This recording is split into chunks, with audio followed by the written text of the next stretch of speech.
Sejam todas muito bem-vindas e muito bem-vindos também a mais um mergulho profundo nas informações e nos relatórios que a gente tem sobre a mesa hoje. Olá, pessoal. É sempre muito bom estar aqui para mais uma análise. E olha, a energia por aqui hoje está, assim, altíssima.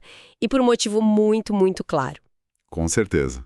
Hoje é um daqueles dias que simplesmente param o relógio, sabe? Aquele dia que prende a respiração de metade de um estado inteiro. É o famoso dia de parar a cidade, né? Exatamente. Para quem está acompanhando a gente, só para contextualizar bem, hoje é domingo, 8 de março de 2026. O dia D. Isso. É o dia do Grenal 451, a grande decisão do Gauchão, que vai acontecer direto lá do estádio Beira-Rio. Um palco histórico. Sem dúvida. E o cenário que a gente tem para analisar hoje não poderia ser mais tenso. É cheio de nuances, cheio de armadilhas táticas. O clima de uma decisão desse calibre, só por existir, já traz uma eletricidade diferente pro ar, sabe? Dá para sentir. Mas as condições muito específicas dessa partida de hoje, elas criam um verdadeiro laboratório de estratégia. Sim, um laboratório. E, acima de tudo, um laboratório de comportamento humano sob pressão extrema. É tipo um prato cheio para quem gosta de entender o que acontece antes mesmo de a bola rolar. Exato. E é por isso que, para nossa audiência que está ouvindo agora, a nossa análise de hoje vai se basear em dados muito concretos. Fundamental ter essa base. Sim, a gente está com comunicados oficiais, notas da imprensa esportiva e relatórios de bastidores que vazaram, detalhando a estratégia e a lista de jogadores relacionados pelo Grêmio para esse confronto decisivo. É um material bem rico. Muito rico. A gente tem um volume fascinante de informações sobre as escolhas técnicas que antecedem o apito inicial. Então, certo, vamos destrinchar isso. Vamos lá. A nossa grande missão com o mergulho de hoje é tentar entender uma dinâmica muito peculiar. Que é o grande desafio de hoje, né? Isso. Como é que uma equipe de alto rendimento gerencia uma vantagem colossal?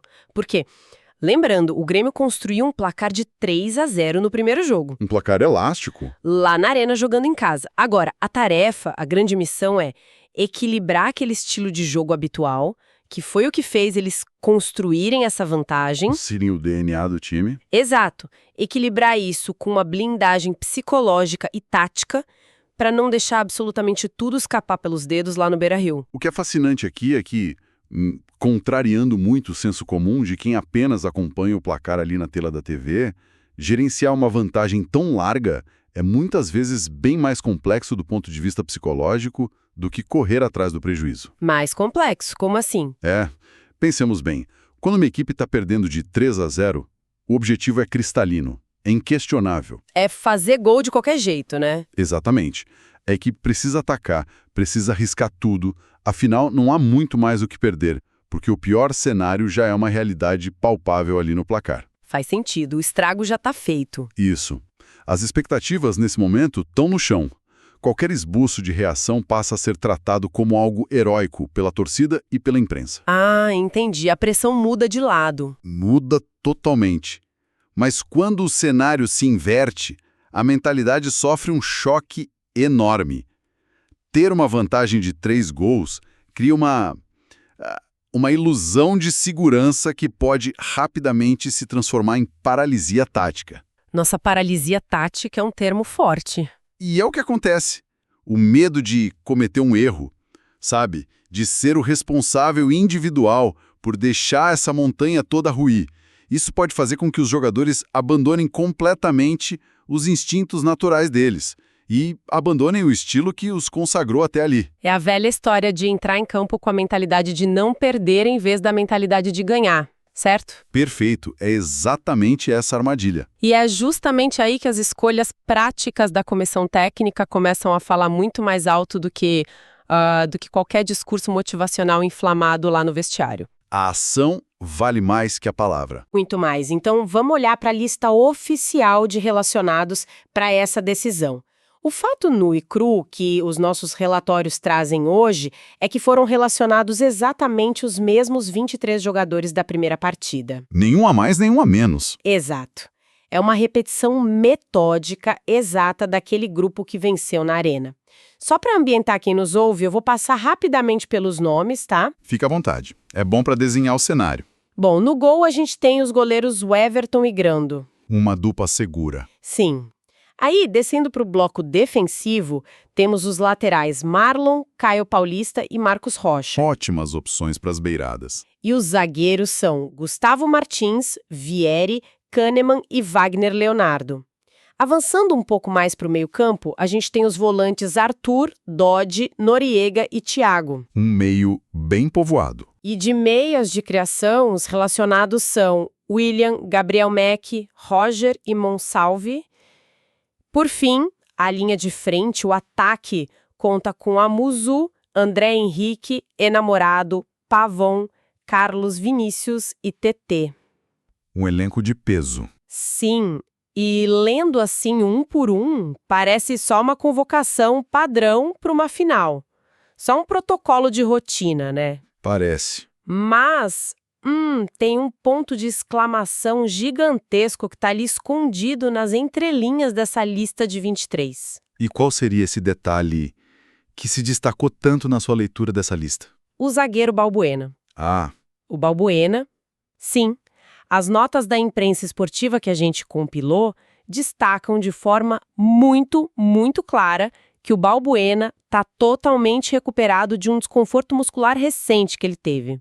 ele vinha sentindo, né? Vinha, mas as fontes confirmam. Mais do que isso, os dados que a gente tem mostram que ele treinou normalmente no sábado, dia 7, ou seja, ontem. Então ele estava no campo. Treinou com bola, fez tudo. Ele está fisicamente apto, está liberado pelo departamento médico e teoricamente pronto para o jogo. Certo.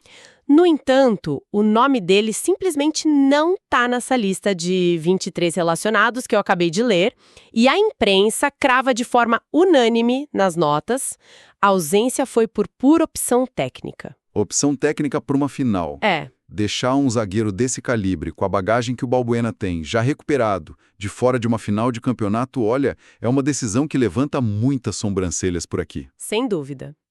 Mas se conectarmos isso a um panorama maior do futebol moderno, fica muito claro o impacto da liderança e da filosofia rigorosa do técnico Luiz Castro. Como assim? Acha que é uma mensagem para a equipe? Com toda certeza. Em esportes de equipe, a gestão do vestiário e do ego coletivo é tão importante, ou às vezes até mais importante, quanto o desenho tático ali no quadro negro. Lidar com pessoas é complexo. Exato. Ao deixar um jogador do peso e da experiência de um Balbuena de fora, mesmo ele estando 100% recuperado, e fazer isso simplesmente por uma opção técnica, o treinador envia uma mensagem poderosíssima para o elenco, e uma mensagem inegociável. Qual seria o recado central aí? Ele está estabelecendo que a hierarquia do momento, o mérito absoluto daqueles que lutaram, suaram e construíram aquela vitória de 3-0 no primeiro jogo. Aqueles que entregaram o resultado na arena. Isso. Esses jogadores estão sendo premiados acima de qualquer currículo histórico ou nome de peso. É como se a comissão técnica dissesse: bom, foi esse grupo específico que trouxe o barco até aqui contra a maré, né? Então é esse mesmo grupo que vai ter a honra e a responsabilidade em ancorar o barco hoje. Exatamente. É a valorização do entrosamento recente. Mas olha, tem uma camada extra de proteção tática nisso também, que a gente não pode ignorar nas nossas análises. Proteção tática ao deixar o Balbuena de fora? Sim. Pensa bem, colocar um jogador que estava no departamento médico até ontem, por melhor e mais vitorioso que ele seja na carreira, significa inserir uma nova variável num sistema que acabou de funcionar perfeitamente. Ah, claro. O time não tomou gol na arena. Justamente. Pode quebrar o ritmo ou a sintonia fina de uma defesa que, como você lembrou, saiu zerada no primeiro confronto. O recado do Luiz Castro é que a constância e a performance prática da última semana pesam muito mais do que o status. Ou do que o simples fato de estar medicamente liberado pelo médico para correr. Exato. Isso gera uma lealdade imensa do grupo para com o treinador, porque mostra que o esforço contínuo é a única moeda de troca que é válida de verdade naquele vestiário. Ninguém tem cadeira cativa. Faz todo sentido quando a gente olha por esse prisma da coesão do grupo. E já que a gente entrou nesse aspecto de quem vai ou não entrar em campo, vamos olhar para o tabuleiro tático em si? Onde o jogo realmente acontece. Sim, porque a lista de relacionados, no fim das contas, é só a ponta do iceberg.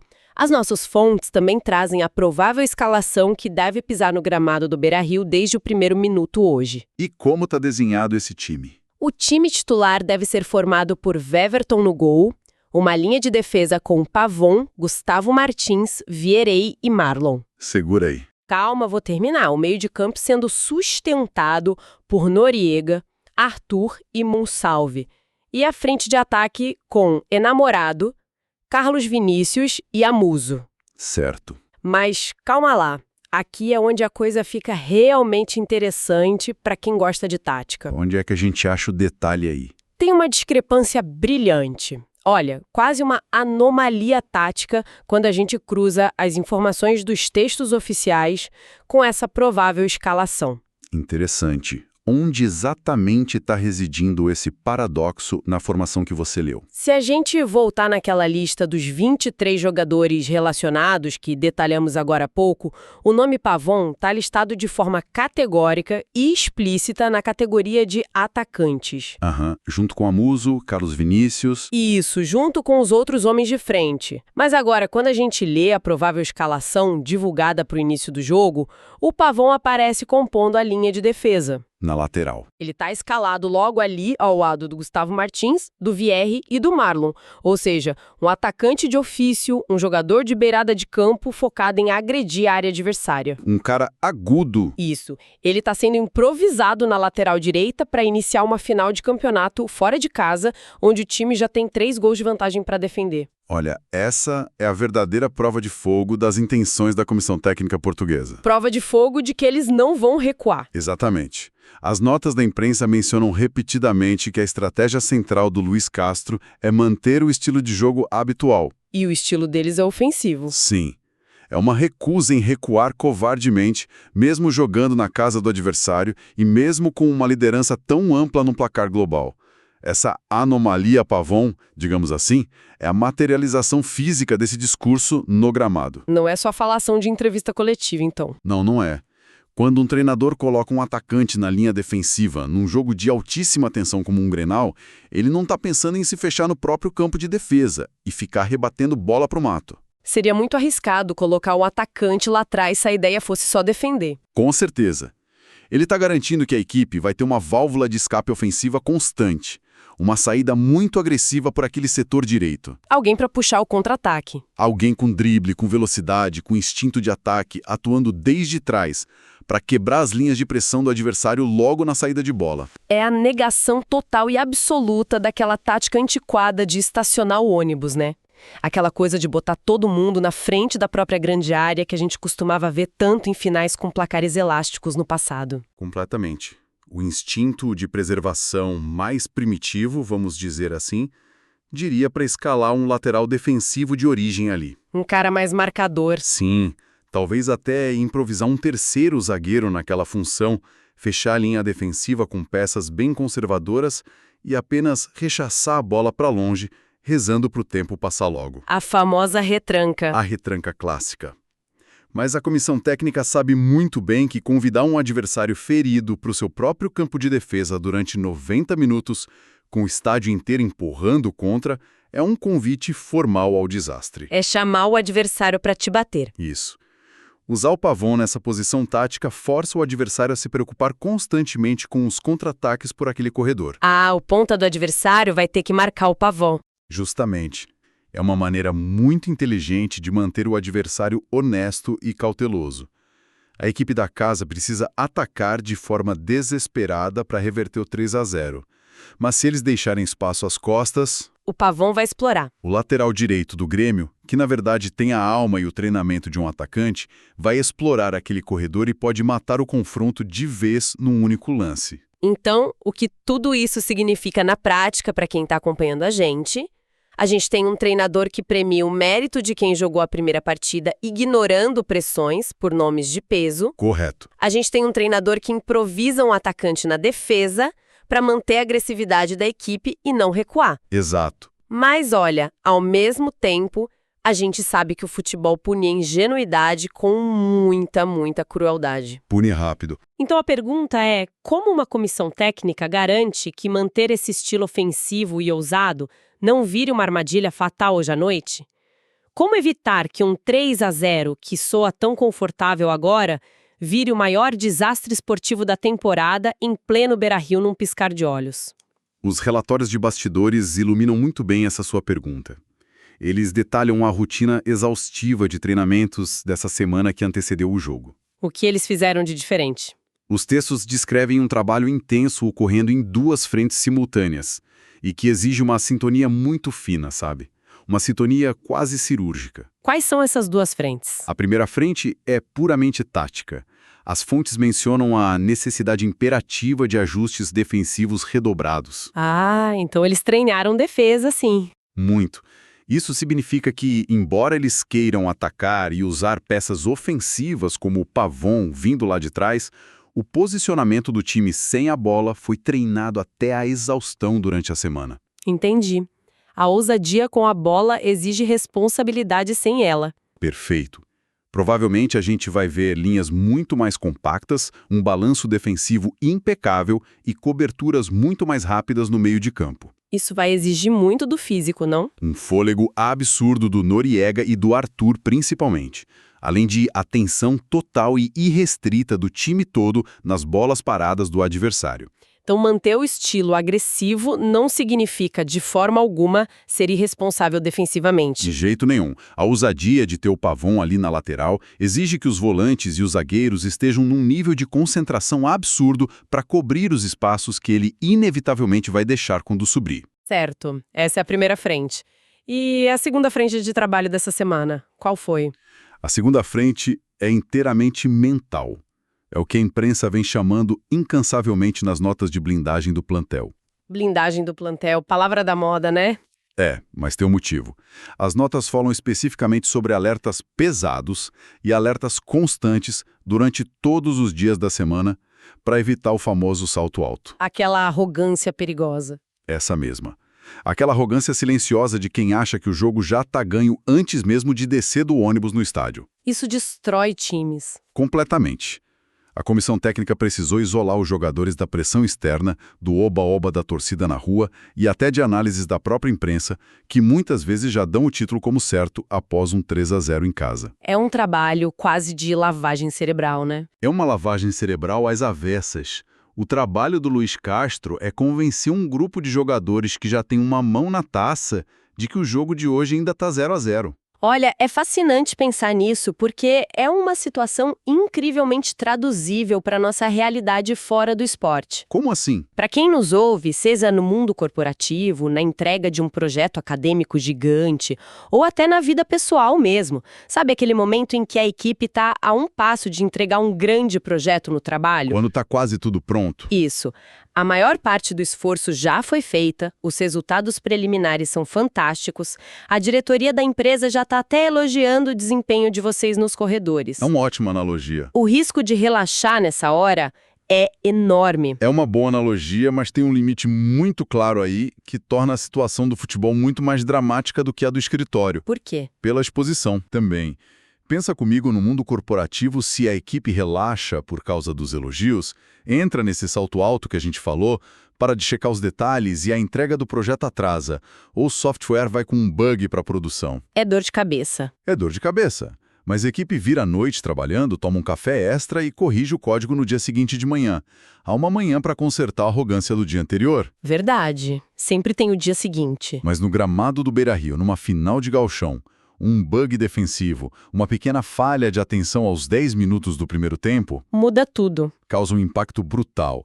Esse pequeno erro inflama 60 mil torcedores de forma ensurdecedora na arquibancada e dá vida a um adversário que psicologicamente estava morto antes do apito inicial. A punição no esporte de alto rendimento ela é imediata, ela é pública e muitas vezes irreversível. Excelente ponto. O tempo de chação é literalmente zero. Zero. E é exatamente esse o fio da navalha que o técnico Luiz Castro está caminhando agora. Ele precisa do estilo inovador da equipe, que no nosso caso é a agressividade, e ter o Pavon improvisado na lateral direita. Para manter o controle do jogo. Sim, para manter o brilho e o controle que os trouxe até aqui, mas sem perder aquela cautela quase paranoica de revisar todas as falhas possíveis antes de entrar em campo, que são aqueles ajustes defensivos redobrados que você mencionou. Exato, é o equilíbrio perfeito. Se o time focar só na ousadia, ele é punido pela irresponsabilidade lá atrás.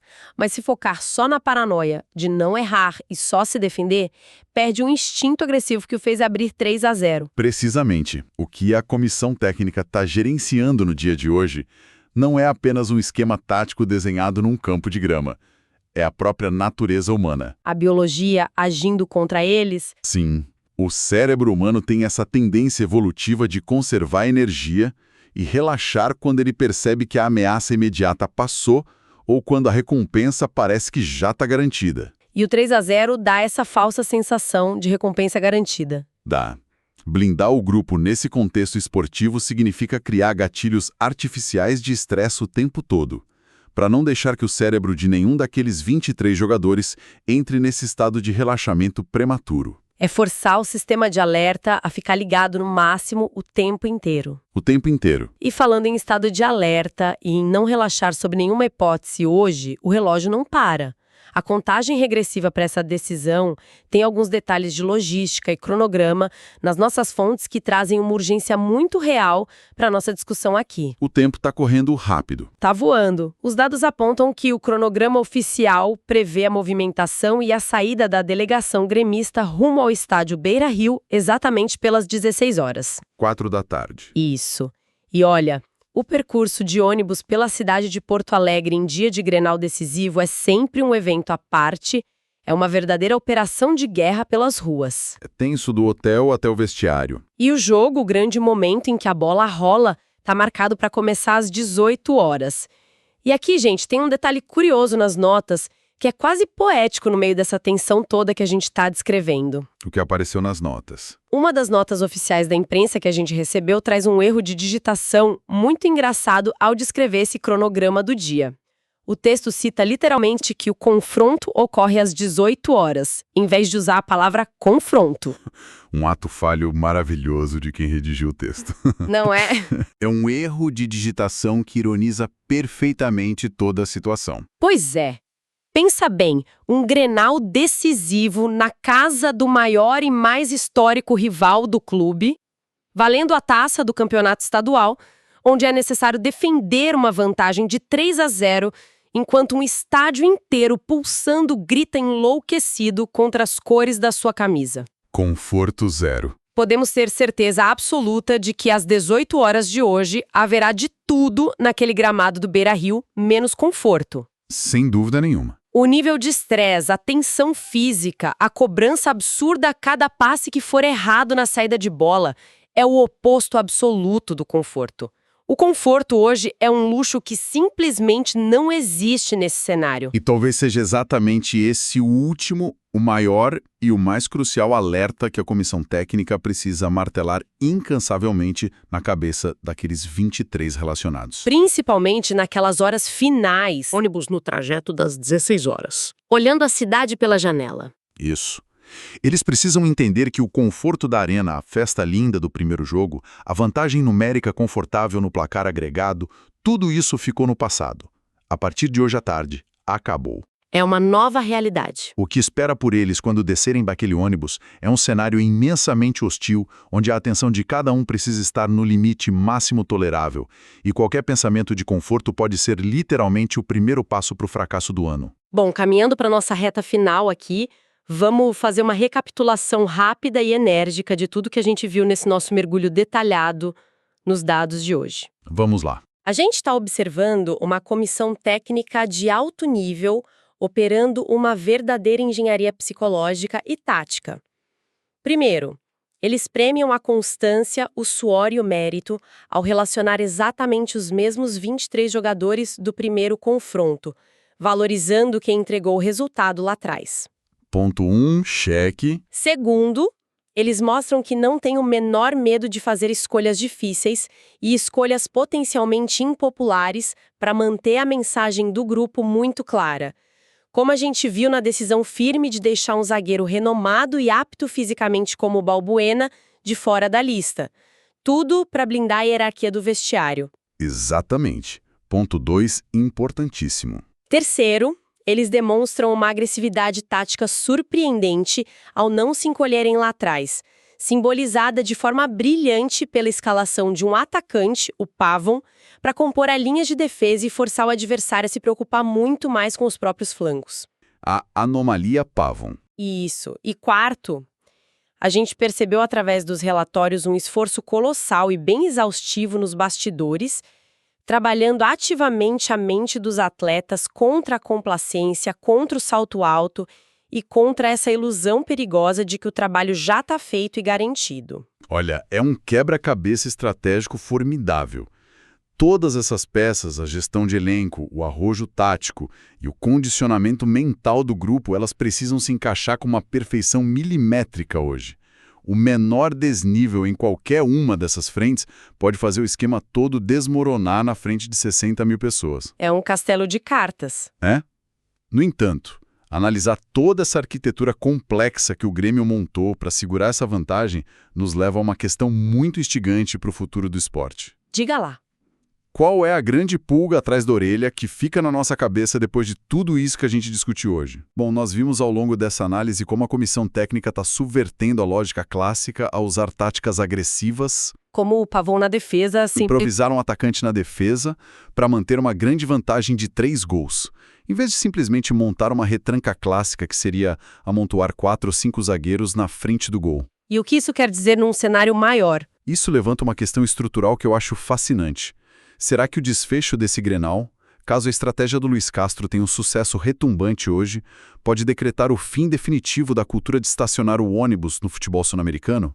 Nossa, mudar uma cultura inteira. Pensa comigo, durante décadas a cultura das grandes decisões por aqui sempre foi pautada na sobrevivência defensiva. Quem tem a vantagem no placar se encolhe no próprio campo, sofre 90 minutos, abdica de jogar com a bola e reza para o tempo passar o mais rápido possível. O padrão que a gente cresceu assistindo. Exato. Mas se uma equipe prova hoje que a forma mais segura e mais eficiente de defender uma taça num cenário extremamente hostil é justamente mantendo a agressividade em alta, forçando o adversário a recuar lá atrás por puro medo do contra-ataque de alas bem ofensivos, Isso vira a lógica do avesso. sim, nós podemos estar testemunhando agora o nascimento de um novo paradigma tático para o nosso continente. Então, para nossa audiência, eu deixo essa reflexão. Será que num futuro bem próximo, a melhor defesa em uma final tensa não será mais construída com defensores rudes e pesados, mas sim com atacantes disfarçados na linha de trás, redefinindo por completo o que significa jogar com o regulamento debaixo do braço? Olha, essa é uma provocação brilhante para a gente levar adiante.